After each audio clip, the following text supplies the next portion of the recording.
Olá, vamos direto ao ponto hoje. Gênesis capítulo 26. A gente está usando a tradução Almeida Revista e Atualizada, e o foco é Isaac, especificamente a passagem dele por Gerar, lá na terra dos filisteus. É uma história que tem de tudo, né? Fome, uma ordem divina meio específica para ele ficar por ali, medo. Medo que leva a uma mentira bem arriscada, aliás. E também conflitos por causa de água. E, o que é curioso, uma prosperidade assim enorme. Basicamente, a gente quer entender como Isaac navegou isso tudo, sabe? Entre a fé e as falhas humanas. Exatamente. É uma ótima oportunidade para a gente analisar essa estadia dele lá, os encontros com Abimeleque, que era o rei, né? As disputas pelos poços de água e como tudo isso se conecta com a aliança que Deus fez com Abraão, o pai dele. Aquela promessa de descendência, de terra.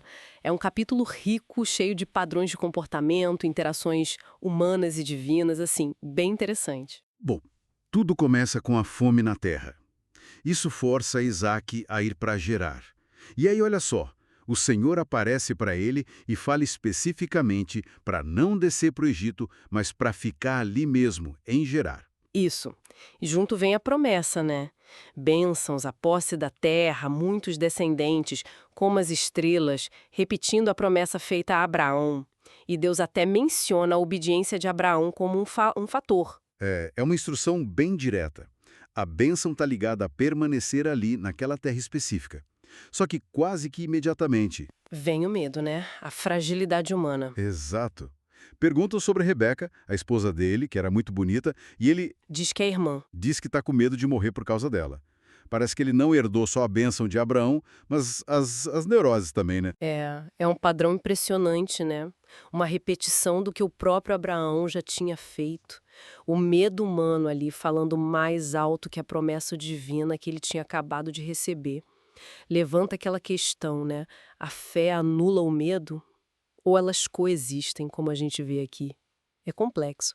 Pois é. E a verdade não demora a aparecer. Abimeleque, o rei, vê Isaac acariciando Rebeca. Uma atitude que claramente não era de irmão para irmã. Aham. E Abimeleque confronta Isaac. O interessante é a reação dele. Ele não só repreende Isaac pela mentira, mas pelo risco que aquilo trouxe para o povo dele. Alguém poderia ter se aproximado de Rebeca, achando que ela era solteira, causando um grave delito, como o texto diz. É verdade, ele fica bem preocupado com a ordem moral ali. Sim. E depois da bronca, ele decreta proteção total para Isaac e Rebeca. Ninguém podia tocar neles. Talvez já houvesse ali um reconhecimento de que Isaac era alguém diferente, sabe? Mesmo antes daquela prosperidade toda. E que prosperidade! Logo depois desse incidente, o texto diz que Isaac semeou naquela terra e colheu 100 por um, porque o Senhor o abençoava. Ele enriquece demais, acumula rebanhos, servos, fica muito, muito rico. O que, claro, gera inveja nos filisteus locais. E aqui a gente tem aquele paradoxo interessante. A bênção de Deus se tornando, na prática, um motivo para conflito social. A prosperidade visível de Isaac acaba incomodando, né? Ameaça o equilíbrio local. E inveja vi na ação.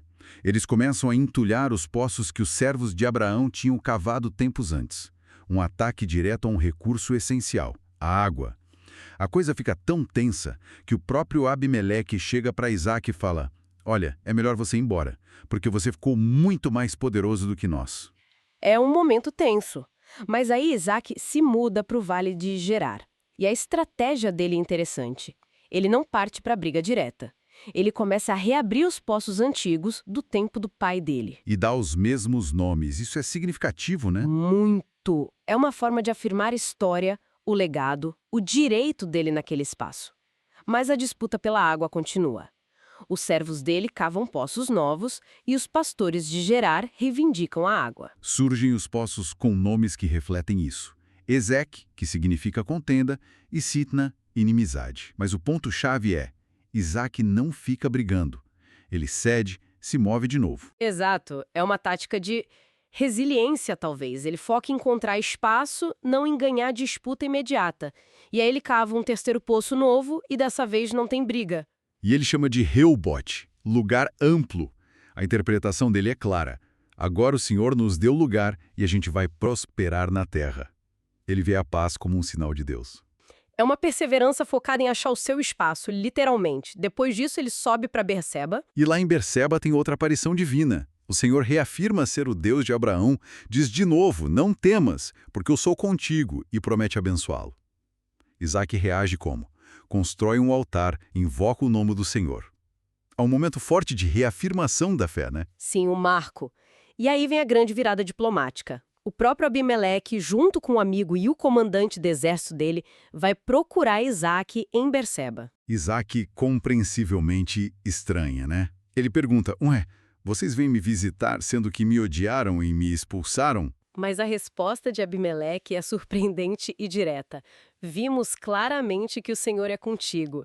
Esse reconhecimento explícito da bênção divina sobre Isaac muda tudo. Incrível, né? A percepção mudou completamente. Totalmente. Aquele poder e prosperidade que antes causavam inveja e medo, agora são vistos como um sinal divino. E isso motiva Abimeleque a buscar uma aliança, um tratado de paz. Eles propõem um juramento de não agressão mútua e chamam Isaac de o abençoado do Senhor. O jogo virou completamente. Reconheceram a mão de Deus na vida dele. Exato. A bênção percebida se torna a base para a paz. Eles fazem um banquete, fazem o juramento e se despedem em paz. E como se para selar tudo, no mesmo dia, os servos de Isaac chegam com a notícia. Acharam água no poço que estavam cavando ali, em Berseba. O poço que ficou conhecido como Seba. Um final quase cinematográfico para essa saga de conflitos por água e espaço. Quase perfeito, porque o capítulo termina com uma nota um pouco dissonante sobre a família. Diz que Esaú, o filho de Isaac, aos 40 anos, casou com duas mulheres hetéias, Judite e Basimate, mulheres dos povos locais ali de Canaã. E essas noras se tornaram uma amargura de espírito para Isaac e Rebeca. É verdade. Um lembrete de que a paz externa não necessariamente resolve todas as tensões internas, né? Exatamente. Familiares. Fecha o capítulo com essa complexidade. Então, olhando para Gênesis 26, a gente vê essa jornada de Isaac. Marcada pela fé nas promessas, sim, mas também pelo peso do medo dos padrões que ele parece repetir do pai. Vimos conflitos bem concretos por recursos vitais como a água, e como a prosperidade, que é uma bênção, pode também ser fonte de atrito social. E vimos também, de forma bem clara, como a resiliência, essa estratégia de buscar espaço em vez do confronto direto, somada ao reconhecimento da bênção divina pelo outro lado, como isso pode sim levar à paz, a acordos formais. A água, que foi o estopim de tanta briga, acaba se tornando o símbolo da resolução lá em Berseba. Fica a imagem de Isaac. Não é um herói sem falhas, longe disso. Mas alguém cuja trajetória bem complexa, com fé e tropeços, acabou resultando em espaço, reconhecimento e, finalmente, paz com antigos rivais. E fica uma pergunta para a gente pensar, né? Quando Isaac reabre os poços do pai, dando os mesmos nomes e enfrenta conflitos parecidos, ele estava só repetindo um ciclo? Ou estava, na verdade, ressignificando ativamente aquele legado de Abraão para construir o próprio futuro ali, naquele mesmo chão disputado? Como é que a gente lida com os poços e as contendas que a gente herda? Fica aí para refletir.